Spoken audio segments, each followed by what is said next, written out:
Hello, my dear students.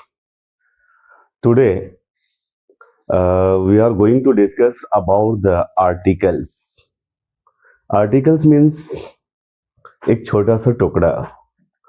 जी हाँ, एक छोटे से टुकड़े की बात कर रहा हूँ जो ABCD से निकलकर ए, एन और द बनता है. ये तीन वर्ड्स मेरे सामने. ये तीन वर्ड्स है क्या? ए, एन और द. ये तीन वर्ड्स एक एडजेक्टिव है. मैं कह सकता हूं ए, एन, दी, ये तीन मिलकर के हमारे सामने एडजेक्टिव की तरह काम कर रहा है. इस एडजेक्टिव को समझने के लिए ये किसी नाउन या प्रोनाउन से पहले आकर के या तो उसकी क्वांटिटी को बताता है या उसकी वैल्यू को बता रहा है. ये पब्लिक है या जनरल है या कोई और क्या है, इसकी क्वालिटी बता रहा है, इसकी क्वांटिटी बता रहा है, ये सिंगल है या क्या है, नोन है या अननोन है. इसको जानने के लिए ये आर्टिकल का यूज किया जाता है. चलिए इसी में हम लोग इस वीडियो को समझते हैं कि आर्टिकल्स.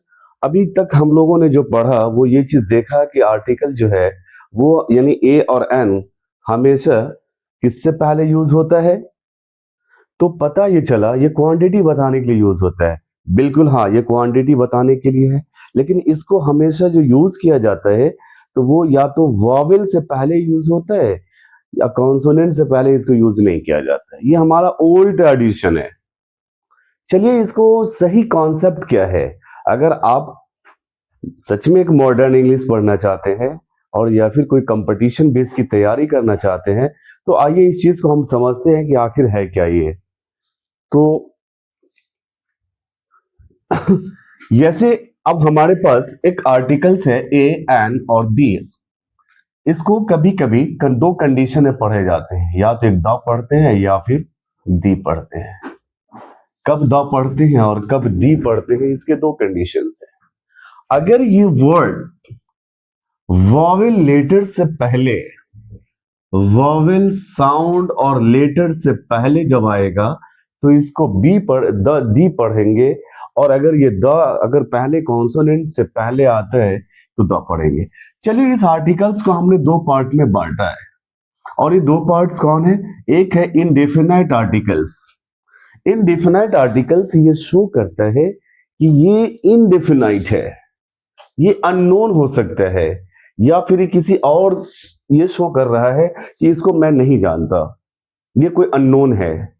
जैसे एक एग्जाम्पल के लिए आपको बता दूं कि आई सॉ अ मैन. मैंने एक आदमी को देखा.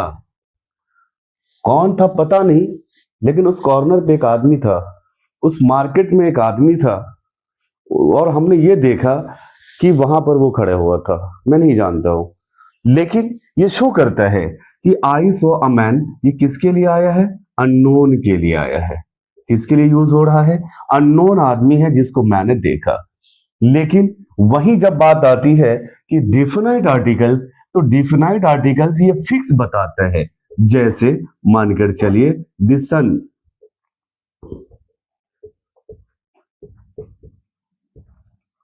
The earth. इस तरह का वर्ड हम लोग आगे और भी इसको डिफाइन करेंगे और आगे पढ़ेंगे. अभी ये आपको आर्टिकल्स का फर्स्ट पार्ट है और इसको हम लोग बहुत डीपली समझने की कोशिश करते हैं.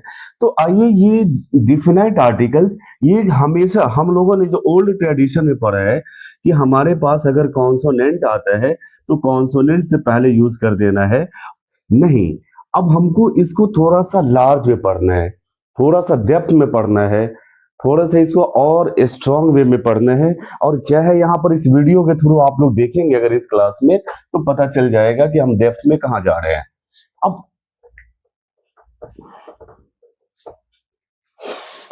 जैसे अब कोई इस वर्ड को उठाते हैं और उस वर्ड को देखते हैं कि वो मांग क्या रहा है. आर्टिकल एन मांग रहा है या अ मांग रहा है. तो आइए हम लोग देख लेते हैं. जैसे आई was dash FO, I was dash SDO. पहले के ट्रेडिशन में अगर आप गौर से देखेंगे तो पहले ये पता चलता था कि कॉन्सोनेंट से पहले, यानी जब तक छोटे थे और या फिर जब तक हमारा ग्रामर का लेवल थोड़ा नीचे था, तो हम लोगों ने ये स्टार्टिंग में ये सीखा कि आर्टिकल से पहले ये वॉवेल और कॉन्सोनेंट, तो कॉन्सोनेंट से पहले जब कोई वर्ड निकल करके आता है, जैसे कि अब एक वर्ड हम उठा लेते हैं यहां पर, जैसे एप्पल, बैट, इससे पहले अगर आर्टिकल यूज करना हो तो सिंपल है कि ये वॉवेल है इसलिए एन यूज करेंगे, और ये कॉन्सोनेंट है इससे पहले अ यूज करेंगे। ठीक है, यहां तक ये बेसिक इंफॉर्मेशन के लिए ठीक है, लेकिन जब इसको हम डेप्थ में जाते हैं अगर, तो हमारे पास ये रूल्स निकल करके आता है कि जैसे साउंड पे डिपेंड करता है। अब साउंड कैसे, एप्पल, अब हम आते हैं जैसे स्वर और व्यंजन। हिंदी में दो वर्ड आते हैं, जैसे स्वर में आता है अ, आ, ई, उ, औ, अं, तक, और इसमें क, ख, ग, इस तरह से ज्ञ तक।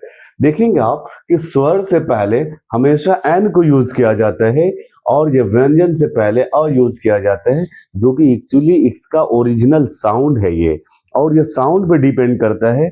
अगर ये साउंड इसका वॉवेल निकल करके आ रहा है तो इसका मतलब ये हुआ कि वहां पर हमको एन यूज करना है, लेकिन वही साउंड अगर कॉन्सोनेंट निकल करके आ रहा है तो उससे पहले हमें अ यूज करना है।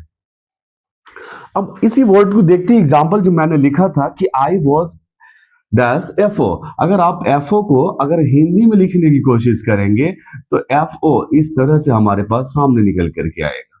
तो एफ ओ का जब फर्स्ट लेटर, तो अगर आप सही से डीपली देखेंगे अगर, तो ये यहाँ पर व्यंजन वर्ड यानी ए साउंड आ रहा है, तो जैसे ही ए आएगा इसका मतलब यहाँ पर हमको इसके इस गाइडलाइन के अकॉर्डिंग हमें एन यूज करने होंगे।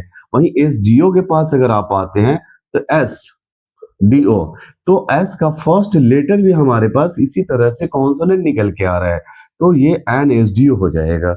इसी तरह एक वर्ड और एग्जांपल लेते हैं कि यू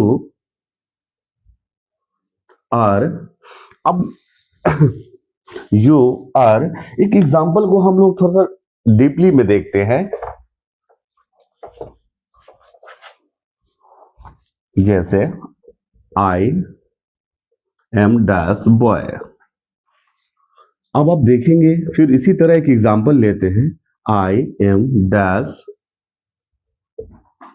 ऑनेस्ट बॉय।